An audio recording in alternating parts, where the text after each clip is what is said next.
Going back and rewatching your favorite movies from when you were young can often be an exercise in ruining your own childhood. I learned this when I began to wonder why they had to remake such a perfect horror classic as Stephen King's It, and I decided to go back and enjoy the pure thrill of the original. Yikes. It is for this reason that it's so refreshing when a childhood favorite not only stands the test of time, but in the case of another movie based off of King's work, actually improves with it, as age and life experience allow you to now appreciate facets of the movie that once flew right by your head, as you were waiting for that funny scene where the fat kid throws up on everybody.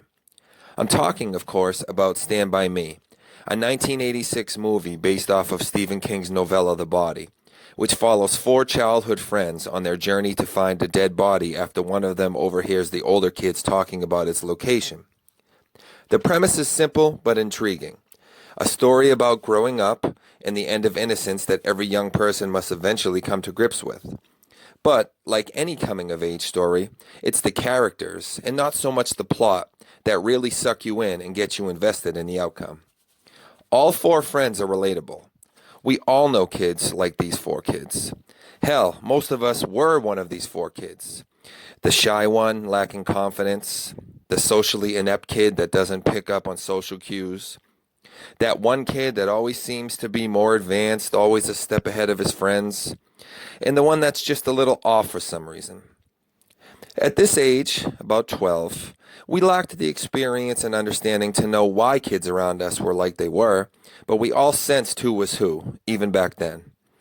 In the case of Stand By Me's four main characters, their personalities are largely the result of factors out of their own control, mostly due to family situations. Of the four, the most tragic backstory belongs to our main protagonist, Gordy LeChance. While his faults and insecurities were shaped by family dynamics in the same way the others were, we get the feeling things may have been different for Gordy, if not for the tragic death of his older brother, which left the entire family, particularly his father, devastated.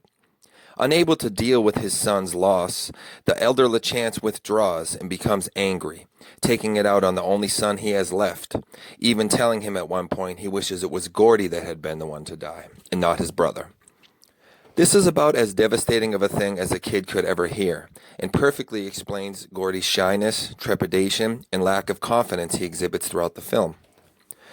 His best friend of the remaining three is the de facto leader of the group, Chris Chambers, who senses Gordy's sensitivity and becomes a kind of protector and mentor figure for him, in place of his father.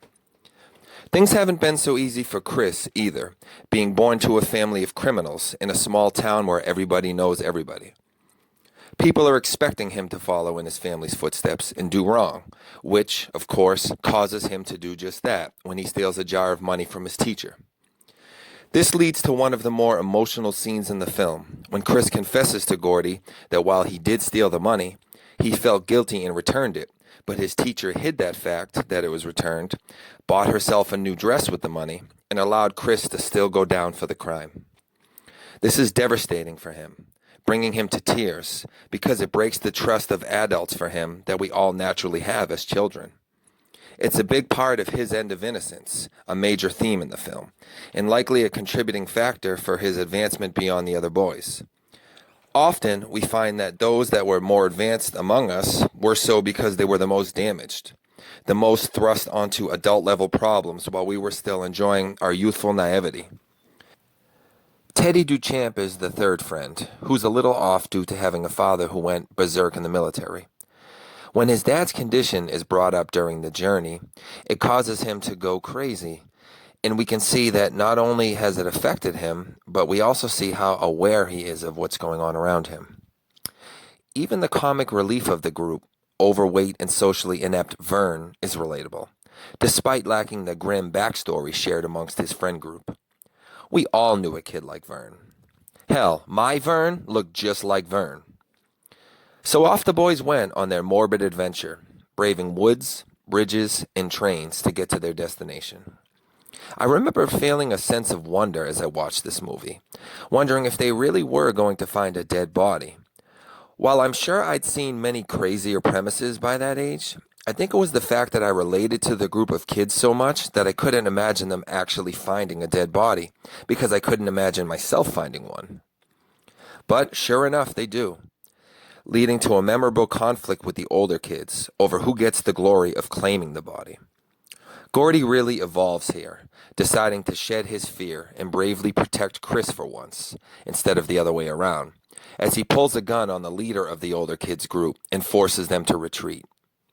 And as awesome as it is to see Gordy take control like this, it's again more so the character moments that shine and push the story forward. Gordy being a badass is cool, but it's here that he breaks down and confesses his father's hurtful words to him. And that is heartbreaking and sticks with us much more. This film was never about finding a dead body. As cliche as it sounds, it was about them finding themselves, and Rob Reiner directed it to perfection. The end of the movie is the real star here, and is the primary reason that we as adults appreciate this so much more than we did as kids.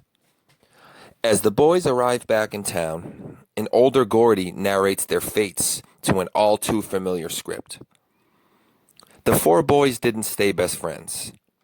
Life got in the way, as it always does, and their importance to each other faded until most of them became just another face in the hallway to each other.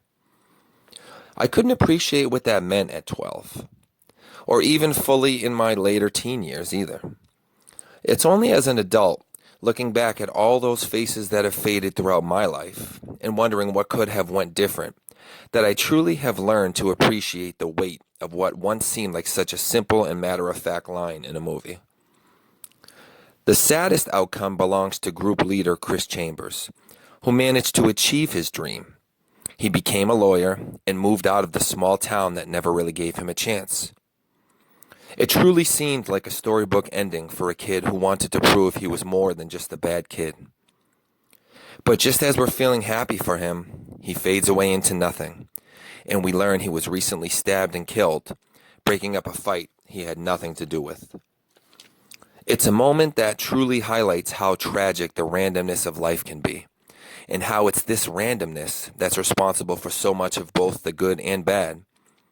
We wonder how much we really have control over, how much we can change, if this is what ultimately became of Chris Chambers after doing everything right. We finish with what is probably the happiest of the stories, as Gordy, now a father, finishes writing the story and prepares to spend time with his kids. As he looks at his own children and finishes typing the story of his own childhood, we end on one of the saddest and most relatable lines in the history of cinema. Quote, "I never had any friends later on like the ones I had when I was 12. Jesus, does anyone?" If that line doesn't bring a tear to your eye, then not much will. I'll see you next time.